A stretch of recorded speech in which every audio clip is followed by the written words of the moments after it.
Acetic acid forms a dimer in the gas phase. ये है dimer. 2 moles of acetic acid are forming a dimer.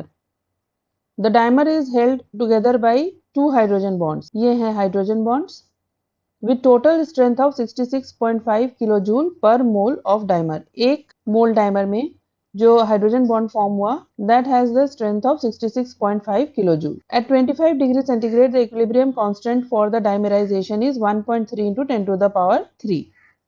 Pressure is taken in atmospheres. What is delta S for the reaction?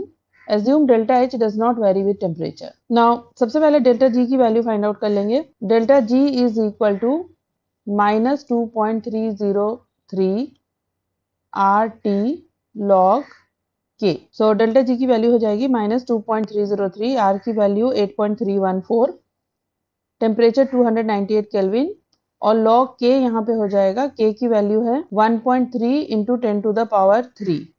तो log 1.3 into 10 to the power 3, this is equal to 3.144. Solve करेंगे तो delta G की value आ जाएगी kilojoules में minus 17.768 kilojoules, which can approximately be written as minus 17.77 kilojoules. Now, the equation delta G is equal to delta H minus T delta S. यहाँ पे delta G की value हो गई minus 17.77 kilojoule. इस dimerization reaction में जो bond form हो रहा है वो है hydrogen bond. Now during the formation of these two hydrogen bonds 66.5 kilojoules of energy is released. तो डेल्टा H की वैल्यू हो जाएगी minus 66.5 kilojoules minus T delta S. अब टेम्परेचर है 298 kelvin, so T delta S. Delta S की value find out करनी है. Now from this equation minus delta S will be equal to minus 17.77 minus 66.5, right hand side से left hand side में आएगा तो ये हो जाएगा plus 66.5 divided by 298. So minus delta S की वैल्यू आ जाएगी 0.16 किलो जूल पर मोल.